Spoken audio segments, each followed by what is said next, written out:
The day my brother was arrested, I didn't cry. I just watched the blue and red lights flicker across Mama's old porch and thought, this is how lies end, not with a bang, but with silence. That night smelled of rain and metal. The whole street was quiet except for the hum of the police radio and the soft creak of our wooden steps. I stood there barefoot, the chill of the concrete biting into my feet as they led Marcus away in handcuffs. Mama was inside, sobbing into her apron, and my heart ached. Not for him, but for what we'd all become. When you grow up in a small southern town, people know your family's name before they know your face. And the Carter family name used to mean something: hard work, faith, and loyalty. But that night, under those flashing lights, all that history turned to dust. I remember the way Marcus turned to look at me one last time, his eyes full of something between hate and disbelief. Maybe he still thought I'd never stand up to him. Maybe he thought I was still the quiet sister, the one who did the books for Daddy's old store and never raised her voice. But he was wrong. Before all of this, life was ordinary, peaceful even. I worked at a local accounting firm downtown, about 20 minutes from our family home. My days were full of numbers, clean, predictable, truthful numbers. That's what I liked about them. They didn't lie. People did. Every evening, I'd drive back home to the house Daddy built with his own hands. It was old but solid, with the scent of pine still trapped in the beams. Mama would be in the kitchen, stirring her tea slow, watching the sunset through the lace curtains. She always said the sky looked tired when it turned orange. Marcus, on the other hand, was the spark, the talker, the dreamer. The one who couldn't sit still. After Daddy passed, he started saying he wanted to do big things, that he was tired of scraping by. I didn't think much of it then. Everyone grieves in their own way, and ambition can be a kind of healing, I suppose. It was about a year after Daddy's funeral when Marcus announced his big idea. He came into the house one Sunday afternoon, smiling like he'd just seen God himself. "Y'all better sit down for this," he said, setting a folder on the kitchen table. "I'm starting a business. Carter Innovations. We're gonna be millionaires." Mama laughed. I smiled. We'd heard that kind of talk from Marcus before. Half plans and big dreams that faded as fast as they came. But he wasn't joking this time. He had charts, proposals, glossy pages with company logos and product names. It all looked so official. He said he'd met investors. He said he just needed a little family support to get started. Nothing major, just a few thousand to get the ball rolling. Mama was the first to open her purse. "If this is what your daddy's son wants to do," she said softly, "then we're gonna back him." I hesitated. Something about it didn't sit right, but when your mama looks at you with those hopeful eyes, and your brother is grinning like a child on Christmas morning, it's hard to say no, so I wrote the check. For a while, everything looked perfect. Marcus would come by every weekend, talking about meetings, deals, contracts. He even brought home expensive suits and started driving a new car, a sleek black Mercedes that made the whole neighborhood stare. Mama said, "That's my boy," and her smile came back for the first time in months. He threw a little launch party in the backyard. There were banners, music, even catered food. People came, old church friends, neighbors, some faces I didn't know. Everyone clapped when Marcus took the mic and talked about innovation, expansion, and family legacy. But through all the noise and champagne, I noticed one thing. Not a single document had a registered business number. And when I asked him about his company's address, he said, "Oh, it's still under setup, but we already got clients waiting." That night, after everyone left, I washed the dishes while Mama hummed in the living room. My hands trembled just a little. I wanted to believe him, I really did. But something about his story felt too smooth. I had seen enough financial scams to recognize the smell of one. Still, I told myself, he's your brother. And I tried to sleep. Weeks passed, then months. Marcus's business grew louder, but not clearer. Every time I asked for details, he brushed me off. He'd say, "You wouldn't understand this stuff, sis. It's next level." Then one morning, I got a call from one of his investors, an older woman named Mrs. Denton, a retired teacher who'd put her savings into Marcus's project after he promised her guaranteed returns. She was crying. She said Marcus wasn't answering her calls anymore. She wanted to know if I could check on him. My stomach sank. That was the moment my doubts turned into fear. I opened my laptop that night and started searching for Carter Innovations online. Nothing. No website, no registration, no record with the state. The only thing that came up was a Facebook page with a logo Marcus had probably made himself on Canva. I remember whispering to myself, "Oh, Marcus, what have you done?" I didn't sleep that night. Instead, I pulled out every receipt, every document, every promise he'd made. And something inside me hardened, because I realized something. If Marcus had built a lie, he built it on our name. And I wasn't going to let him bury it. The next morning, I sat at my kitchen table, staring at a stack of papers that didn't make sense. Marcus had always been charming, but charm doesn't fill in blank spaces on a balance sheet. I laid out what I had: receipts for business expenses that were oddly generic, invoices with no company names, and checks written to cash. As an accountant, I'd seen bad bookkeeping before. But this wasn't bad. This was intentional. I sipped my coffee, letting the bitterness anchor me. Outside, the wind moved through the trees, whispering like it knew a secret I didn't. By noon, I'd made up my mind. I wasn't going to accuse him. Not yet. I needed proof. So I started small. I asked him to meet me for lunch. We met at Lila's Diner, a small place off the highway where the tables still had that red and white checkered pattern from the 80s. He showed up 15 minutes late, talking fast, laughing loud, as if he needed the noise to drown out silence. "Sis, sorry I'm late," he said, sliding into the booth. "Just came from a big client meeting. You wouldn't believe how fast things are moving." He looked good. Too good.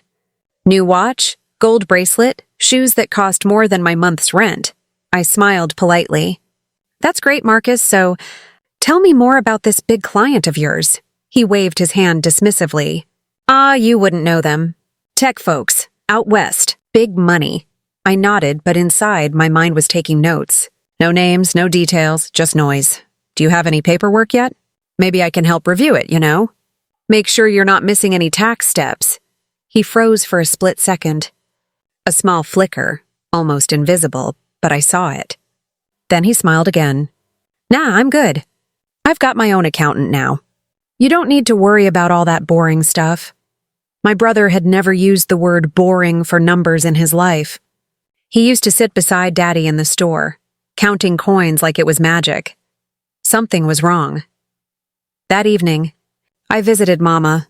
She was sitting on the porch, her gray hair tied up in a loose bun, humming an old gospel tune. "Marcus told me you two had lunch," she said, smiling faintly.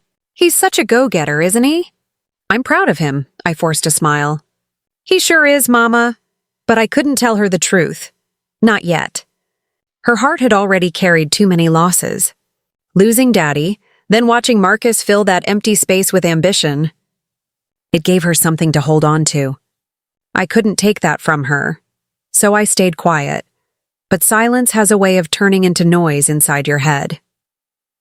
A week later, I got a call from my cousin Denise. She worked at the county clerk's office. "Girl," she said, half laughing, "you didn't tell me y'all were buying half the town." "What?" I asked, startled. "Your brother came through here last month filing all kinds of papers. Property transfers, land deeds, all under Carter Innovations LLC. I froze. "Wait, it's registered?" "Yeah, but it's weird. The address listed ain't an office. It's a small lot out by the old mill. Looks abandoned." After we hung up, I sat there for a long time, the phone still in my hand. Something about that address gnawed at me. The old mill road wasn't a place for business. It was where people went when they wanted to be unseen. The next day, I drove out there. The road was long and quiet, lined with tall grass and broken fences. My tires crunched over gravel as I turned the corner and saw it, a crumbling warehouse, half covered in vines. A crooked sign on the gate read, Carter Innovations LLC in peeling paint. I parked and got out. The air smelled of rust and damp earth. Through the cracked window, I could see old furniture, dust-covered boxes, and a single office desk with a cheap computer monitor. It wasn't a company. It was a stage set, and Marcus was the actor. I drove home in silence, my hands gripping the wheel so tight my knuckles went white. Every memory replayed, every promise, every speech, every proud smile Mama gave him. By the time I pulled into the driveway, I wasn't even angry. I was just tired of pretending we were okay. That night, I opened my laptop again and started digging. If Marcus had registered the business, there'd be a trail. And there was. The property deeds. The transfers. The investment accounts. All leading back to him. But here's the twist. In one of those transactions, I found something he must have overlooked. A land parcel listed under my name. I blinked at the screen, confused. I hadn't bought any land. So why was I listed as the owner of a small property on the edge of town, one that had supposedly been sold to Carter Innovations for $90,000? My brother had used my identity. I remember whispering out loud, "Oh, Marcus." No, it was one thing to scam strangers, but family? I didn't sleep that night. Instead, I drove out to that land, a quiet stretch of undeveloped property near a creek. The moonlight made the water shimmer like glass. It was peaceful, untouched. And mine, apparently. I realized something then. If Marcus was using my name to make fake deals, I had the power to flip it, legally, quietly, and in plain sight. So I went to work. The next day, I met with a real estate lawyer, a friend from my firm. I told her everything except Marcus's name at first. She listened quietly, eyes sharp. When I finally said it, she exhaled slowly. "You've got to protect yourself. If he's using your identity, this could turn on you fast." I nodded. "That's why I need to move fast." We drafted the paperwork. I had the land transferred officially into my name, with a new deed, a new title, and new protections, for the first time in months. I felt like I had ground under my feet again, but I also knew this was just the beginning. Because when people build their lives on lies, all it takes is one truth to make it crumble. It was early spring when the house of cards finally started to tremble. Mama had been saving up to invest more into Marcus's business. She said he promised a family expansion plan, something about owning new development land that would change everything. For us, I knew, right? Then, he was planning to use the same land I'd already locked under my name. I didn't stop her right away. My heart broke watching her fold her church envelopes, whispering prayers over them like she used to pray over Daddy's paycheck. I just sat beside her on the couch, holding her hand, feeling the weight of a truth she didn't yet deserve to carry. That night, I called Marcus. He picked up on the second ring. His voice was upbeat, careless. "Hey, sis, you ready to finally join the big leagues?" I exhaled slowly. "Marcus." "We need to talk," he laughed. "We always talking, girl." "What's up?" "About your business. About the investors. About the land you listed under my name." There was silence. Not the kind that comes from confusion, but the kind that comes when someone realizes they've been caught. Finally, he said, "Now hold on, what are you talking about?" "Don't lie to me, Marcus," I said quietly. "I have the documents. You used my information. You took Mama's savings. You lied to everyone." His voice changed then. It hardened, sharp and defensive. "You don't understand, okay? I was trying to build something for this family. I didn't steal from anybody. It's just business." "You're overreacting," my voice trembled, but not from fear. "Business doesn't mean using your sister's name without her consent." He laughed bitterly. "Oh, please. You always think you're better than me because you've got your little degree and your office job. I'm out here trying to make real money, real moves. But you—" "Marcus," I interrupted. "You're not making moves. You're making messes." The line went quiet again. Then I heard him exhale. "You'd really do this to me? Your own brother?" "I'm not doing anything to you. I said softly. You did this to yourself. He hung up. The next few days were strange. Quiet, heavy, like the air before a storm. Mama kept talking about Marcus's next big meeting, and every time she mentioned his name, I felt a knot tighten in my chest. I didn't have the heart to tell her yet, not until I had everything lined up. I spent my nights organizing files, building a case. Not to destroy him, but to protect myself. And her. And then one afternoon, my phone buzzed. It was Mrs. Denton again, the elderly investor. Her voice was trembling. He told us the project's delayed. Said we need to put in more money or we'd lose our shares. I'm so scared, baby. Is this a scam? My throat went dry. There it was, confirmation. He wasn't just bluffing with fake numbers. He was actively conning people.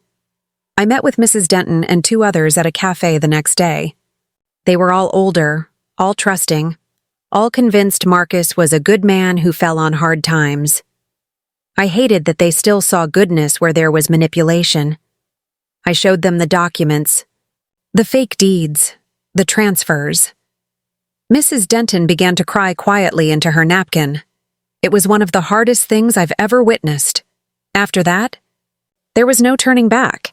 I gathered everything, all the files, the emails, the false registrations, and handed them over to a lawyer who worked with financial crimes. She told me gently, "You're doing the right thing." But it didn't feel like it. It felt like betrayal wearing a badge of justice. A week later, Marcus came by Mama's house without warning. I was there, sitting at the dining table, helping Mama balance her checkbook. He walked in wearing that same smile that used to charm everyone. "Hey, Mama," he said cheerfully, kissing her cheek. "You look beautiful today." She laughed softly, completely unaware of the storm outside that door. Then his eyes met mine. Cold, controlled. "We need to talk," he said. Mama frowned. "Everything all right?" he smiled. "Just business talk, Mama, family stuff." We stepped outside to the porch. The air was humid, and the sky was gray like it couldn't decide whether to rain or not. He leaned against the railing, jaw tight. "You went behind my back." "I went where the truth led me," I said evenly. He chuckled bitterly. "You think you're some kind of hero? You just ruined me. Marcus, you ruined yourself. I tried to protect you." He slammed his hand against the post, the wood rattling. "Don't give me that self-righteous crap. You've always been jealous. You never believed in me?" "I believed in you more times than you deserved," I said quietly. "But I won't believe your lies anymore." His chest heaved. "You're gonna regret this." "Maybe," I said, stepping closer. "But at least I'll regret it honestly."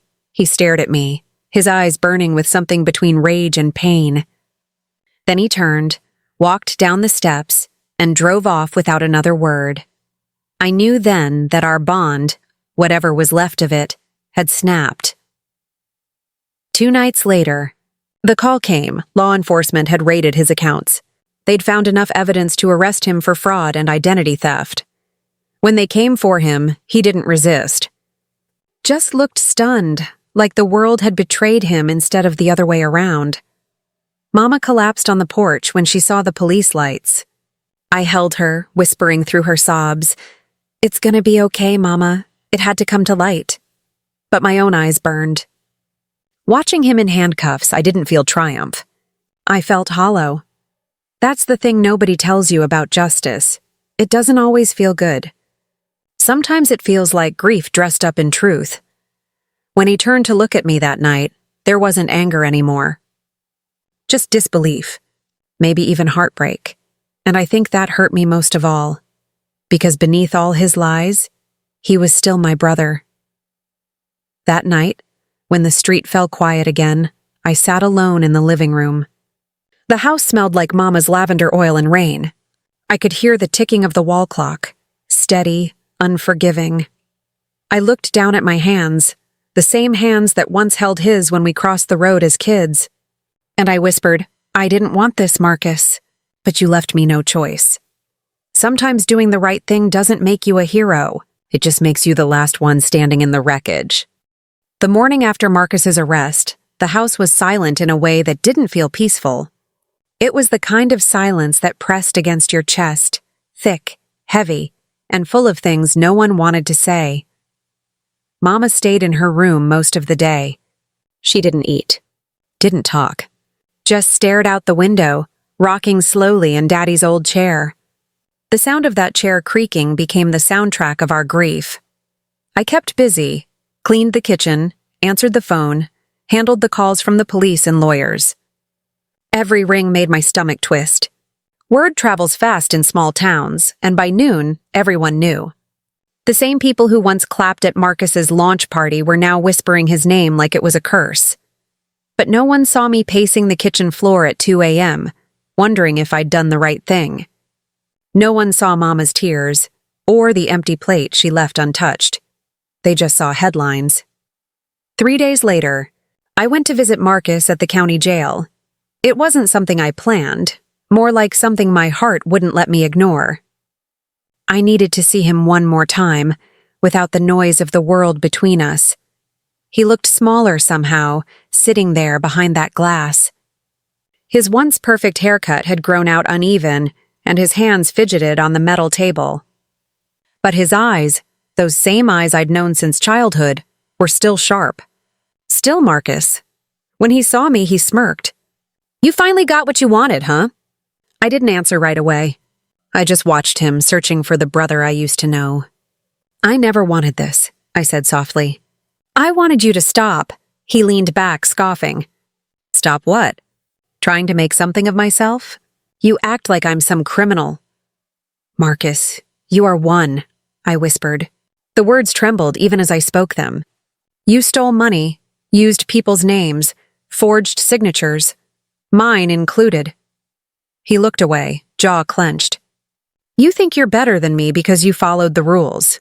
But rules don't make you successful, sis. They make you small." I felt something break quietly inside me. "And lies make you what, Marcus? Free?" For the first time, his eyes faltered. He looked down, fingers tapping against the table. The silence stretched between us, long and painful.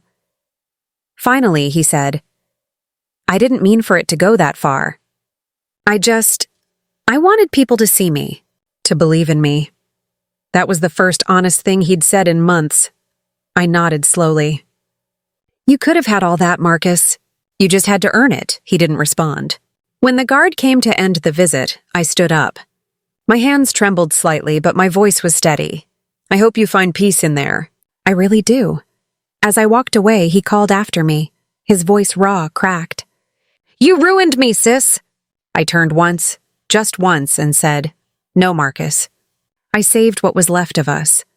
The days that followed were a blur of paperwork, hearings, and hushed conversations. Mama eventually came out of her room. Her eyes were tired, swollen, but she tried to smile when she saw me. "Did you go see him?" she asked. I nodded. "Yeah," she sighed, holding her teacup with both hands. "He used to say you were the strong one." Maybe he was right. I didn't feel strong. I felt hollow, like my heart had been wrung out and left to dry. But I smiled faintly anyway. "We'll be all right, Mama." She reached across the table, resting her hand on mine. "Don't let this harden you, baby. Pain can make you bitter, or it can make you wise.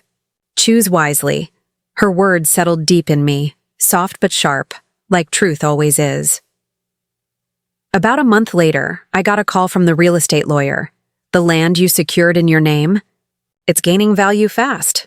Developers are interested. You could make a good profit if you sell." I sat there staring at the deed in my hands. The same property Marcus tried to use in his scam. The same piece of earth that started all this. It hit me then. What he had tried to fake, I had turned real. I didn't sell it. Not right away. Instead, I visited it again one weekend.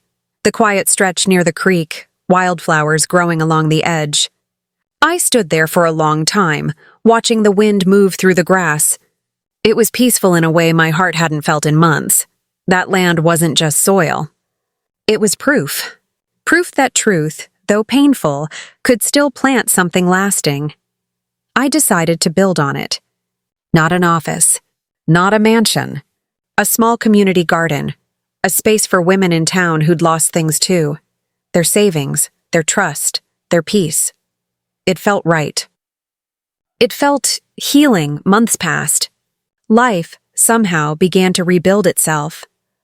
Marcus was sentenced to serve time, but through Mama's prayers and a plea deal, it wasn't long-term. When she visited him, she said he'd started reading again, something about personal growth and accountability. I didn't go. Not yet. I wasn't ready, but I wrote him a letter. Short, honest, from the heart. Dear Marcus, I don't hate you. I never did. I just wish you'd remembered that family isn't built on success. It's built on trust. When you come home, I hope we can start over. Not as business partners, but as brother and sister. Love, Ava. I never got a reply. But Mama said he read it. Twice. One Sunday evening, as the sun dipped behind the trees, I stood on the porch, sipping tea from Daddy's old mug. The cicadas were singing, and the air smelled faintly of honeysuckle. For the first time in a long time, the world felt quiet. Not heavy, just quiet. I realized something then. Justice doesn't always look like revenge. Sometimes it looks like reclaiming what was stolen, your peace, your dignity, your name, and standing firm in it.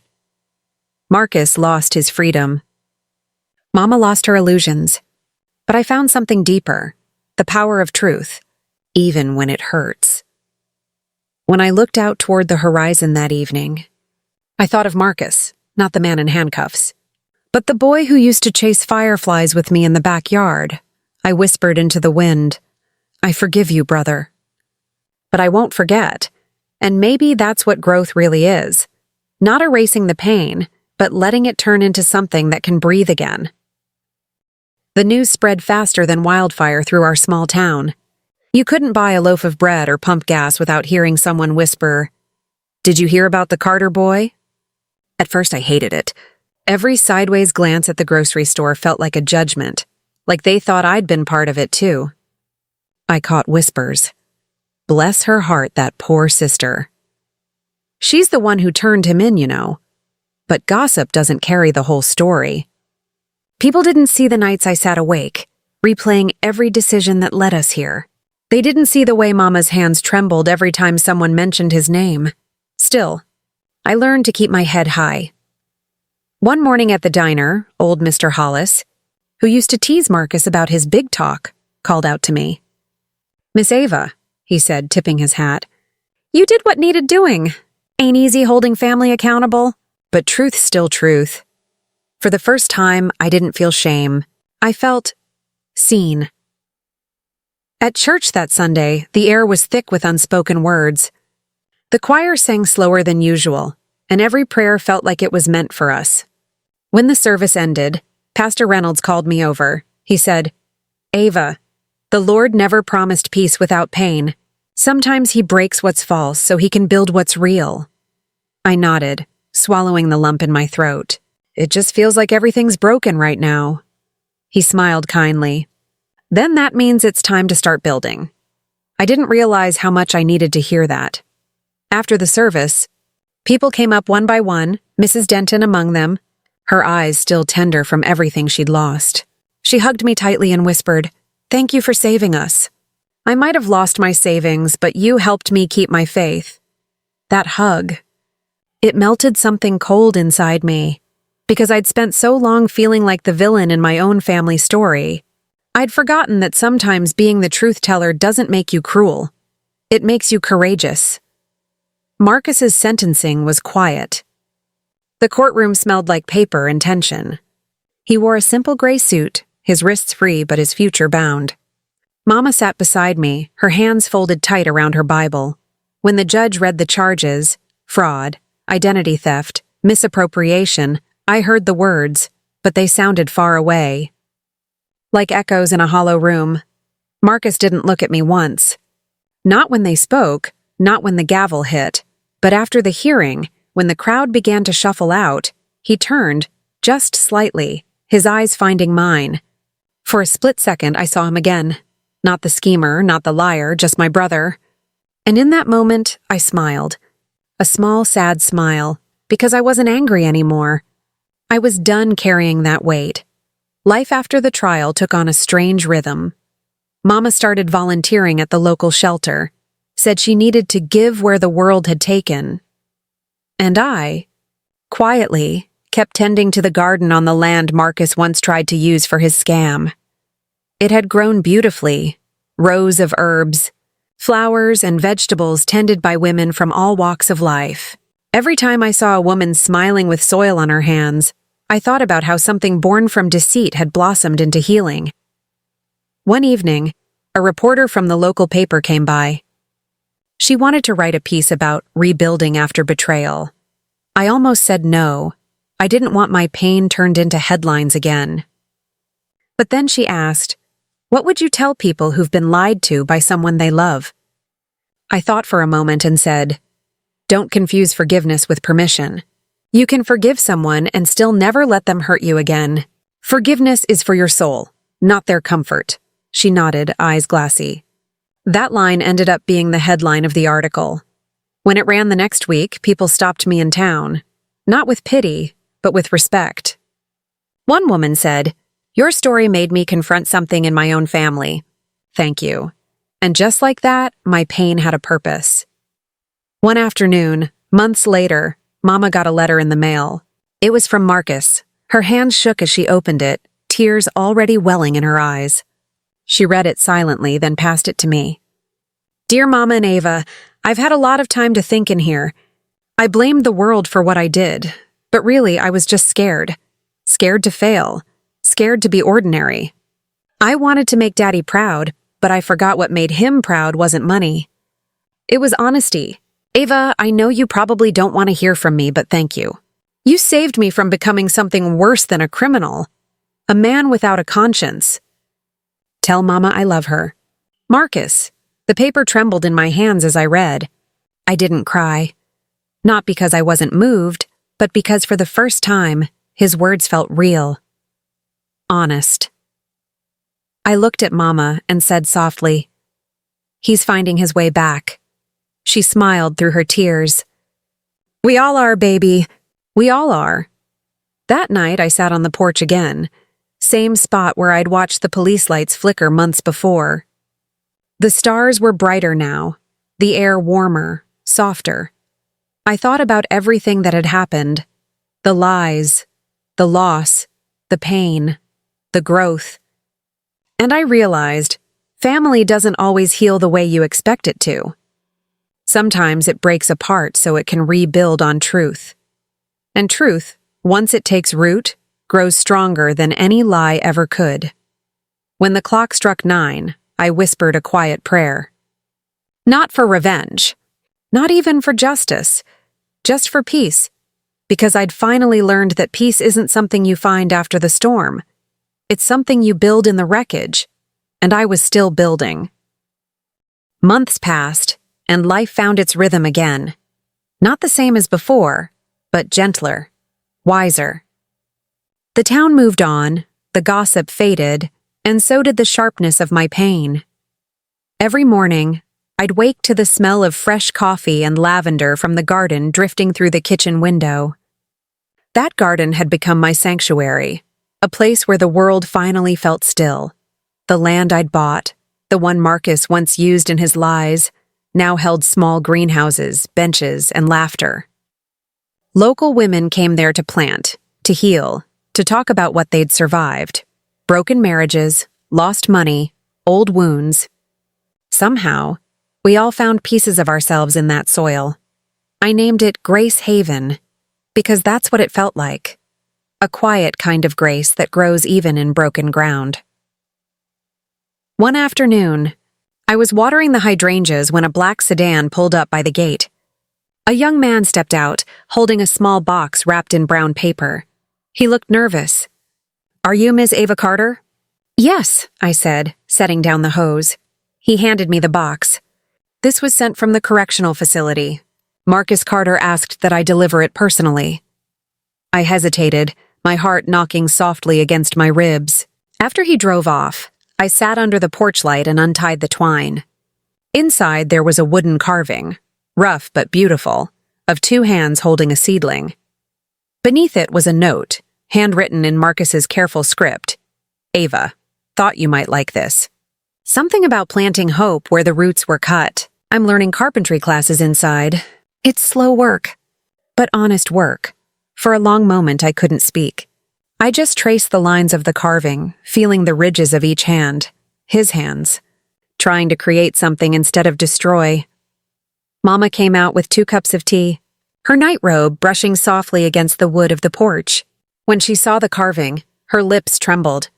He made that? I nodded. He's trying. She set her cup down and looked out at the dark fields. Maybe that's all any of us can do. Just keep trying. I reached over, holding her hand. He's not the only one who's healing. And for the first time, she smiled. A real one. The kind that reached her eyes.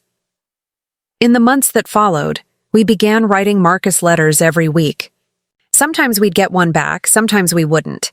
But that was okay. Healing, I realized, isn't measured by replies. It's measured by peace. Gracehaven grew too. One day, a reporter from a regional station came to film a short story about community healing. They asked if they could feature our garden, and I agreed, not for fame, but for hope. When the segment aired, people across the state started sending letters, stories of siblings, parents, cousins, all torn apart by money, pride, or lies. One letter said, "Your story reminded me that love isn't always gentle, but truth always frees." That line stayed with me. Late one evening, as I closed the gate, the sky above was a deep violet, stars beginning to bloom. I looked up, breathing in the cool air, and thought about the past year, about Marcus's lies, about the police lights and the courtroom and the whispers, about how I thought I'd lost everything, and when in truth, I'd found myself. I whispered into the stillness. Thank you, Lord, for showing me the truth, even when it hurt. Because if there's one thing I've learned, it's this. You don't always get to choose how a story begins, but you can always choose how it ends, and I chose peace. When I tell people my brother went to jail, they expect bitterness in my voice. But what they hear instead is softness, not because I forgot what he did, but because I learned what forgiveness costs and what it gives back. I used to think revenge meant winning. Now I know it means letting go of the fire before it burns your own hands. Marcus is still serving time. Mama visits when she can. I write him letters and send pictures of the garden. The same garden that started with his lies and ended with my healing. Sometimes life has a strange way of writing its own redemption. Because even in the ruins of betrayal, something honest can still bloom, so if you're listening to my story right now, maybe you've been lied to. Maybe someone close to you broke your trust. Remember this. You can tell the truth, you can stand up for yourself, and you can still choose kindness without letting anyone walk over you again. You can start again. Because truth, my dear, truth is the seed that never dies. Would you have exposed your own brother if it meant saving everyone else? Even if it tore your family apart? Tell me in the comments, and don't forget to subscribe for more real-life stories like mine. Because sometimes healing begins with one brave truth.